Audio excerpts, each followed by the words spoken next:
Hello, hello! Thank you for watching JD the Ender. I'm JD the Ender of Games, and today I will be showing you how I ended The Lost Sinner.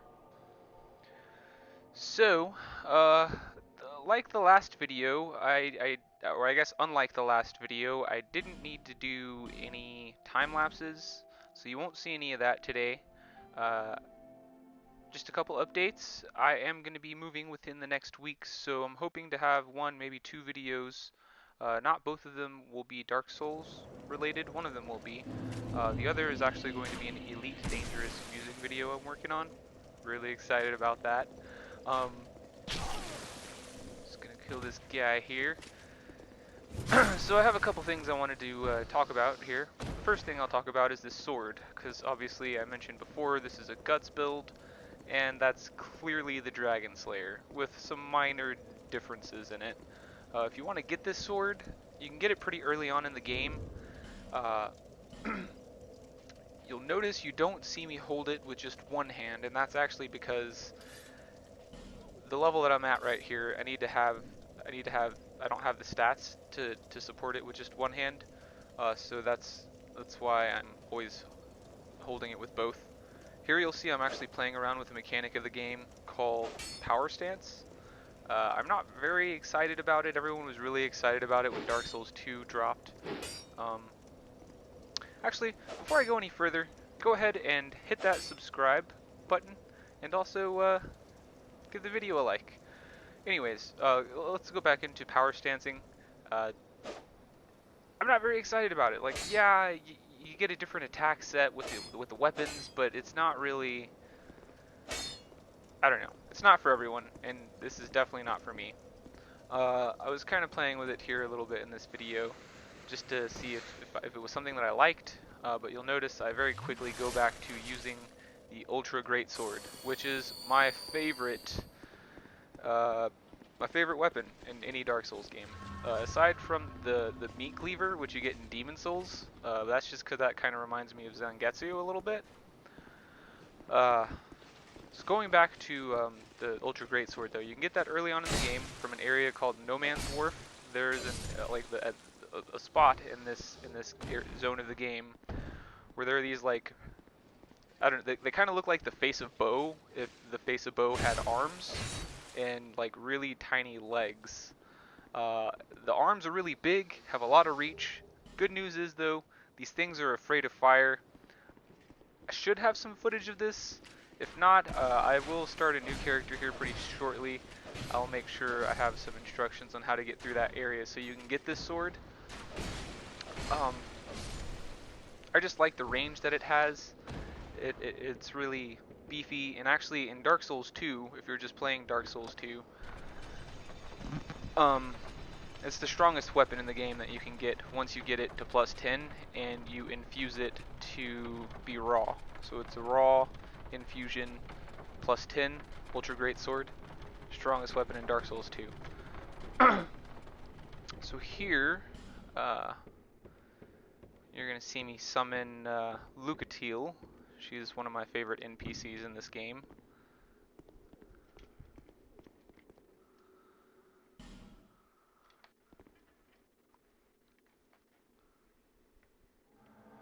Give me just a moment here. So the enemy that we're gonna see me fighting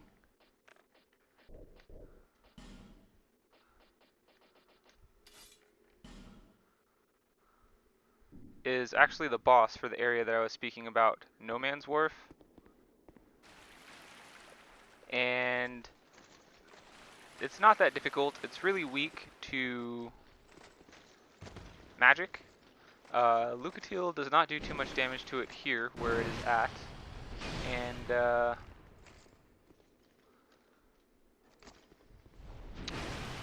essentially,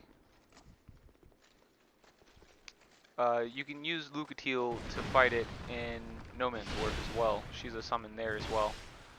I actually eventually want to make some footage of each character's like path, so you can complete each of their quests, and maybe not have to kill them to get their equipment, or prove to a certain somebody that they have been killed, even though he's just locked behind a magic barrier. We'll get into that a little later. Just gonna finish up this this guy here. So one of the other things I wanted to touch on in this game video actually was life gems. I've heard a lot of people complain about them.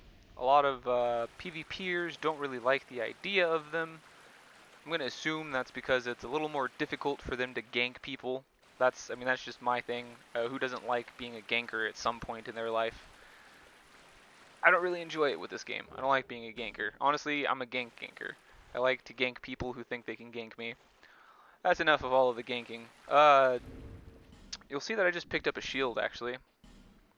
It is a pretty awesome shield, and I always instantly go straight for any items that have stamina recovery. The reason why I do that is because it increases the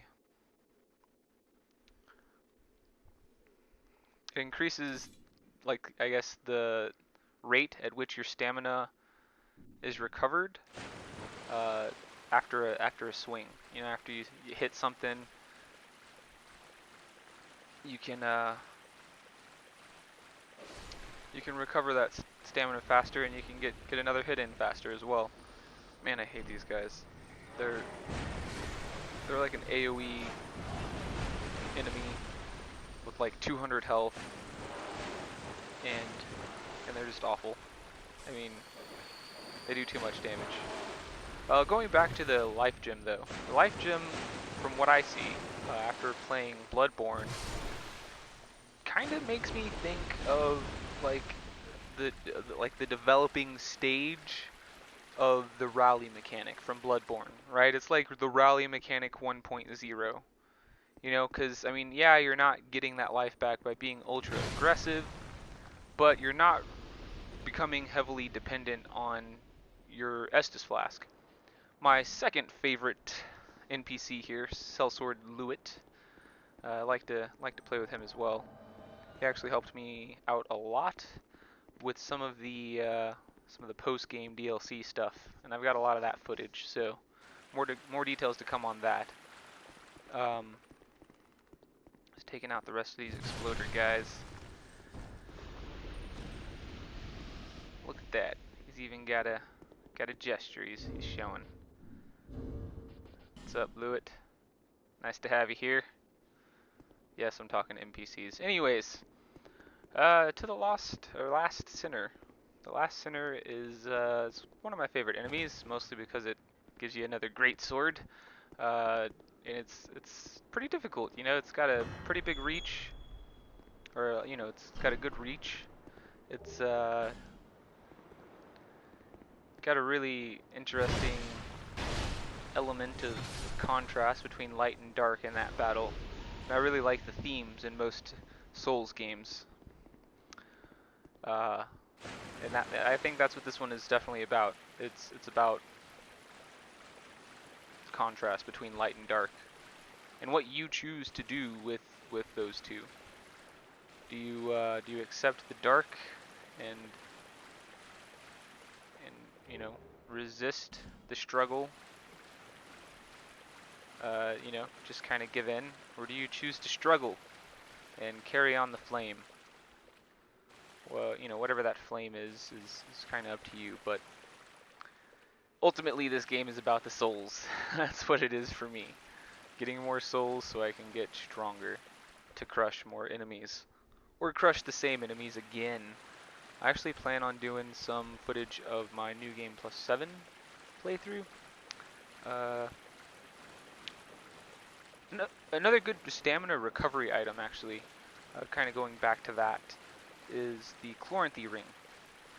I don't know if I have it right here in this area that I'm playing in, but I know you can get a really good Chloranthy Ring. It's the Chloranthy Ring plus 2 by doing the Executioner's Chariot in New Game Plus. So, yeah. Almost to the last center here. Actually, lost center. not last. One of the things I suggest is, or recommend, is having one flame butterfly. That way, if you have the flame butterfly, you don't have to do very much work to light this area here. And what you're doing by lighting this area, or I guess these oil beds, is essentially lighting the arena in which you're going to fight the Lost Sinner. Now, the game doesn't really have very many clues as to why it's called the Lost Sinner. I mean, how is it lost if it's clearly locked away in an arena somewhere on the premises that looks to be pretty heavily guarded by really annoying explodey guys, you know? So, here we go, got the other path of oil lit to light the arena. I usually take this time before I go into the fog gate to just get ready, you know, heal up, apply any buffs that I need to. Now, there are ways that you can heal your comrades here, but I don't have any of that on this build.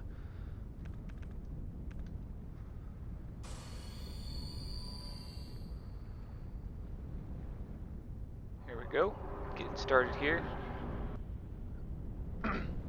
Now, if you look real closely in the left eye, that is something called the Old Chaos, and that is from Dark Souls, the first Dark Souls game.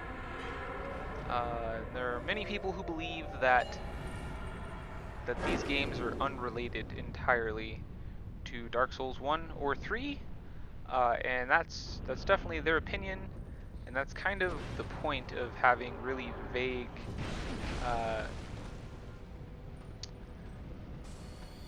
I guess not really clear paths to follow as far as the story goes for games, right? Like, you kind of make your own mythology.